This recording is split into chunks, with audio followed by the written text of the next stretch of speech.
George പൊടിപാറയിലേക്ക്. Shri George Podippara, പേരാമ്പ്രയിലെ സംഘർഷം നമ്മൾ അന്ന് ചർച്ച ചെയ്തതാണ്.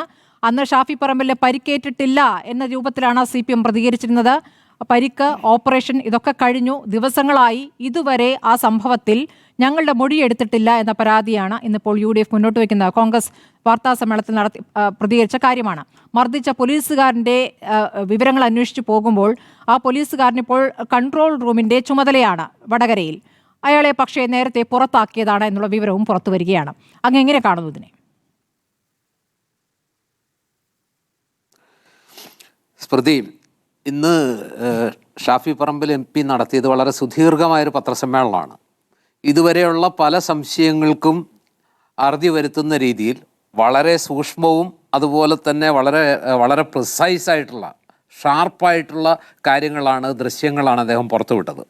ഇതുവരെ അദ്ദേഹത്തിന് മർദ്ദനം ഏറ്റിട്ടില്ല, അദ്ദേഹത്തിന് പരിക്ക് പറ്റിയിട്ടില്ല, അദ്ദേഹത്തിൻ്റെ മൂക്കിൻ്റെ പാലത്തിന് സർജറി ഇല്ല, അദ്ദേഹത്തിൻ്റെ തലയ്ക്കടി കൊണ്ടിട്ടില്ല. ഇങ്ങനെ ആദ്യം മുതലേ പരിഹാസമായിരുന്നു CPMൻ്റെ ലാംഗ്വേജ്. പ്രത്യേകിച്ച് വസീഫൊക്കെ അന്നിട്ട ആ പോസ്റ്റുകളൊക്കെ സാധാരണഗതിയിൽ അടി കൊണ്ട് അവശനായ ഒരാൾക്ക്, അല്ലെങ്കിൽ ആ അടിച്ചു, പോലീസ് അടിച്ചു, ഒരു MP എന്ന നിലയ്ക്ക് അദ്ദേഹത്തിൻ്റെ മൂക്കിൻ്റെ പാലം അടിച്ച് തകർത്തതിന് ശേഷം അതിനേക്കാൾ വേദനിപ്പിക്കുന്ന രീതിയിലുള്ള പരാമർശങ്ങളാണ് ഉണ്ടായത്. അതിപ്പോൾ നേരെ തിരിച്ച് സംഭവിച്ചാൽ SFIയുടെയോ DYFIയുടെയോ അല്ലെങ്കിൽ CPMൻ്റെയോ നേതാക്കളും ഇതിനു മുമ്പ് പലപ്പോഴും പോലീസിൻ്റെ തല്ലുകൊണ്ടിട്ടുണ്ട്.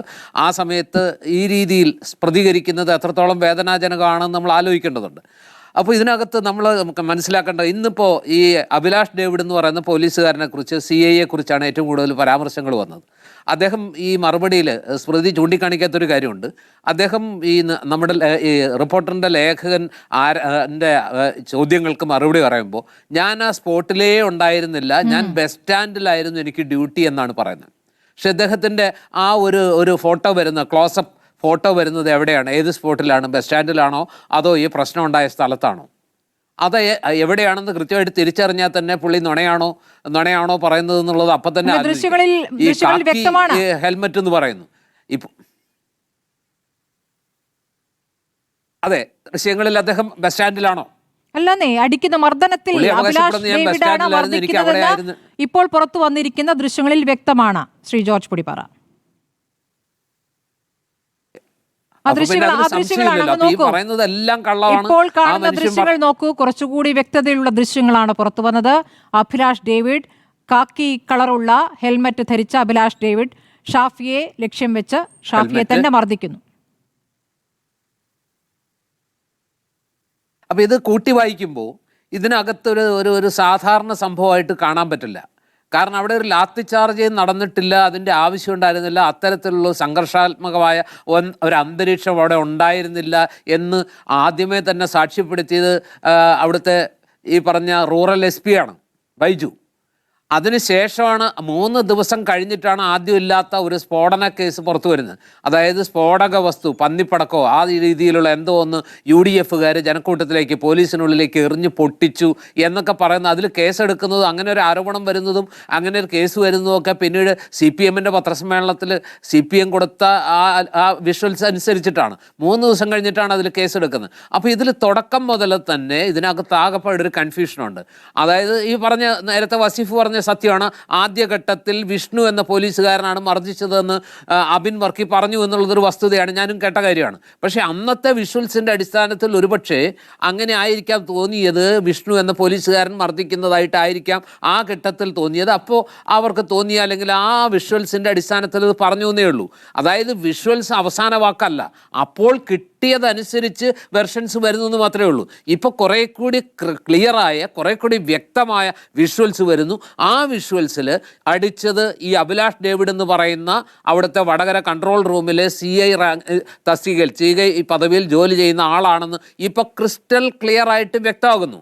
ഈ ഘട്ടത്തിലും വസീഫിനെ പോലുള്ളവർ ആ വസ്തുത അംഗീകരിക്കാൻ തയ്യാറാകാത്തത് കഷ്ടമാണ്. നമ്മൾ ചില കാര്യങ്ങളെങ്കിലും രാഷ്ട്രീയത്തിനപ്പുറത്ത് വസ്തുതകളായിട്ട് കാണേണ്ടതുണ്ട്. നാളെ ഇതുപോലത്തെ ഒരു സിറ്റുവേഷൻ മറുവശത്തും വരാം. അപ്പോൾ സ്വാഭാവികമായിട്ടും ചില യാഥാർത്ഥ്യങ്ങളെ അംഗീകരിക്കാനുള്ള ഒരു മനസ്ഥിതി നമുക്ക്, അത് പ്രതിപക്ഷമെന്നോ ഭരണപക്ഷമെന്നോ വ്യത്യാസമില്ല, ആ രീതിയിൽ വേണം. ഇപ്പോൾ ഈ അഭിലാഷ് ഡേവിഡ് എന്ന് പറയുന്നത് ഇപ്പോഴത്തെ ഇന്നത്തെ ഏറ്റവും പ്രധാനപ്പെട്ട ചോദ്യം എന്താ? അഭിലാഷ് ഡേവിഡ് എന്ന CI ആണ് മർദ്ദിച്ചത് എന്നുള്ളത് ഇപ്പോൾ സ്മൃതി പറഞ്ഞതുപോലെ ക്രിസ്റ്റൽ ക്ലാരിറ്റിയിൽ വ്യക്തമായിരിക്കുന്നു. അദ്ദേഹം എന്തും പറഞ്ഞോട്ടെ, ഞാനല്ല, എൻ്റെ തലയിൽ കാക്കി ഹെൽമെറ്റാണ്, കറുത്ത ഹെൽമെറ്റ്, അതൊക്കെ പോട്ടെ, അതൊന്നും ഇനി മുഖവിലേക്ക് എടുക്കേണ്ട കാര്യമില്ല. ഇവിടെ പ്രശ്നം അഭിലാഷ് ഡേവിഡ് എന്ന് പറയുന്ന ഈ CI മുമ്പ് 2 കേസുകളിൽ മണൽക്കടത്തിന് കൂട്ടുന്നതിൻ്റെ പേരിൽ, അതുപോലെ തന്നെ ലൈംഗിക പീഡന കേസിൽ പ്രതികളെ സഹായിക്കാൻ ശ്രമിച്ചു എന്ന പല ആരോപണങ്ങളുടെ പേരിൽ അദ്ദേഹത്തിനെതിരെ നടപടി വന്നു. സഹായം മാത്രമല്ല, ഒരു പീഡന കേസിലും പ്രതിയാണ്. അതുപോലെ ചാനലുകളും റിപ്പോർട്ട് ചെയ്തത് വിശ്വസിക്കാമെങ്കിൽ ഇദ്ദേഹത്തെ ഡിസ്മിസ് ചെയ്തതായിട്ടാണ് അന്ന് വാർത്ത വന്നിരിക്കുന്നത്. പിന്നീട് എങ്ങനെയാണ് ഇദ്ദേഹം പറയുന്ന പോലെ ആ ഡിസ്മിസൽ സസ്പെൻഷനായത്? മാത്രമല്ല 140-ലധികം പോലീസുകാരെ ഡിസ്മിസ് ചെയ്ത, കൃത്യവിലോപം നടത്തിയ, കുറ്റകൃത്യങ്ങൾക്ക് കൂട്ടുനിന്ന, നിയമലംഘനം നടത്തിയ, മറ്റ് വൃത്തികേടുകൾ ചെയ്യുന്ന 140-ലധികം പോലീസ് ഉദ്യോഗസ്ഥരെ വലിയ റാങ്ക് ചെറിയ റാങ്ക് നോക്കാതെ അത്തരം ആളുകളെ ഡിസ്മിസ് ചെയ്യാൻ ആർജവം കാണിച്ചൊരു സർക്കാരാണ് ഇവിടെയെന്ന് എന്തുമാത്രം ആത്മവിശ്വാസത്തോടെ, എത്ര തൻ്റെ ഇടത്തോടെയാണ് CPM പല ചർച്ചകളിലും പറയുന്നത്, നിയമസഭയിലും പറയുന്നുണ്ട്, മുഖ്യമന്ത്രിയും അവകാശപ്പെടുന്നുണ്ട്. എന്നിട്ടാണ് ഈ അഭിലാഷ് ഡേവിഡ് എന്ന് പറയുന്ന വ്യക്തി ഇപ്പോൾ സസ്പെൻഷനില്ല, അദ്ദേഹത്തെ തിരിച്ചെടുത്തു. അദ്ദേഹം വടകര കൺട്രോൾ റൂമിൽ പേരാമ്പ്ര കൺട്രോൾ റൂമിലോ വടകര കൺട്രോൾ റൂമിലോ CI ആയിട്ട് ജോലി ചെയ്യുന്നു. ഇങ്ങനെ ഡിസ്മിസ് ചെയ്യപ്പെട്ട ഒരു നടപടി അല്ലെങ്കിൽ ആ ഉത്തരവ് എങ്ങനെയാണ് പെട്ടെന്ന് ആവിയായി പോകുന്നത്? അങ്ങനെ തിരിച്ചു വരാൻ പറ്റുമോ? മാത്രമല്ല, നേരത്തെ സൈമൺ സാർ ചൂണ്ടിക്കാണിച്ചതുപോലെ വളരെ വളരെ കൃത്യമായൊരു ചോദ്യമാണ് ചോദിച്ചത്. സാധാരണ ഇങ്ങനെ സസ്പെൻഡ് ചെയ്യപ്പെട്ട ഇത്തരത്തിൽ ആരോപണ വിധേയരായ ഉദ്യോഗസ്ഥരെ വീണ്ടും ലോക്കൽ പോലീസിലേക്ക് ഇത്തരം ക്രമസമാധാന പാലന ചുമതലകളുള്ള തസ്തികകളിലേക്ക് നിയമിക്കാറുണ്ടോ? നോർമലി ഇല്ല എന്നാണ് ഉത്തരം. ഇത്രയും വലിയ കുറ്റകൃത്യങ്ങളിൽ അദ്ദേഹത്തിൻ്റെ പേരിൽ നടപടി ഉണ്ടായിട്ട് ഇനി സസ്പെൻഷൻ ആയത് എങ്ങനെയെന്നുള്ള ചോദ്യം അവിടെ നിൽക്കട്ടെ. ഇനി അഥവാ വല്ല അപ്പീലോ മറ്റെന്തെങ്കിലും ചെയ്തിട്ടാണെങ്കിൽ അത് അങ്ങനെ നിൽക്കട്ടെ. അല്ല, അപ്പോ ഈ പറഞ്ഞതുപോലെ അദ്ദേഹത്തെ ഈ ക്രമസമാധാന ആയിക്കോട്ടെ, ഞാൻ പറഞ്ഞത് താങ്കൾ പറഞ്ഞ യൂണിഫോം ഇല്ലാത്ത പല കാര്യങ്ങളിലേക്കാണ് അദ്ദേഹത്തെ അല്ല, ആയിക്കോട്ടെ, ഞാനത് അംഗീകരിക്കുന്നു. അങ്ങനെയുള്ള ചുമതലകളിലേക്ക് കൊടുക്കാറില്ല എന്ന് താങ്കൾ പറഞ്ഞല്ലോ, യൂണിഫോമിലാക്കാറില്ല. പക്ഷെ ഇവിടെ അദ്ദേഹം യൂണിഫോമിലാണ്. അദ്ദേഹമാണ് ഇപ്പോൾ പറയുന്നത് മർദ്ദിച്ചു എന്നുള്ളത് വളരെ കൃത്യമായിട്ട് ഇപ്പോഴത്തെ വിഷലുകളിലൂടെ പുറത്തു വന്നിരിക്കുന്നു. അപ്പൊ ഇതുവരെ ഈ പറഞ്ഞ DYFIയും CPMഉം ഉന്നയിച്ച പല ആരോപണങ്ങളും ഇന്നത്തെ വിഷ്വൽസിന്റെ അടിസ്ഥാനത്തിൽ അടിസ്ഥാനരഹിതമാണ് എന്ന് പൊതുസമൂഹത്തിന് ബോധ്യപ്പെടുകയാണ്. ഇനി അങ്ങനെ അല്ല എന്ന് പറയണമെങ്കിൽ CPMന്റെ ഭാഗത്ത്, വസീഫ് അടക്കമുള്ളവരുടെ ഭാഗത്തുനിന്ന് പുതിയ വിഷ്വൽസ് വരേണ്ടത്. അതുപോലെ വളരെ പ്രധാനപ്പെട്ട ഒരു ആരോപണം, ഒരിക്കൽ മാത്രം ഷാഫിയുടെ അടുത്ത് ചെന്നു എന്നല്ലാതെ വീണ്ടും ഒരിക്കൽ കൂടി വിശദമായൊരു സ്റ്റേറ്റ്മെന്റ് എടുക്കാൻ പോലും പോലീസ് ചെന്നിട്ടില്ല എന്നൊരു MP ആണ് പറയുന്നത്.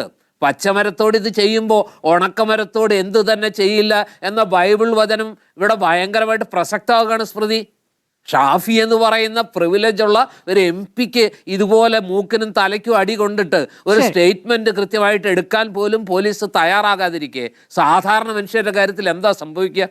ശരി, ഇതാണ് കേരളത്തിലെ ക്രമസമാധാന പാലന അല്ലെങ്കിൽ പോലീസിന്റെ നടപടിയെങ്കിൽ കഷ്ടന്നേ പറയാനുള്ളൂ. അത് ഷാഫി ആവട്ടെ, വേറെ ഏതെങ്കിലും MP ആകട്ടെ, അല്ലെങ്കിൽ CPMലെ ഏതെങ്കിലും മന്ത്രി ആവട്ടെ, ആരുടെ കാര്യത്തിലായാലും കാര്യങ്ങൾ ചെയ്യണ്ടേ നിയമപരമായി?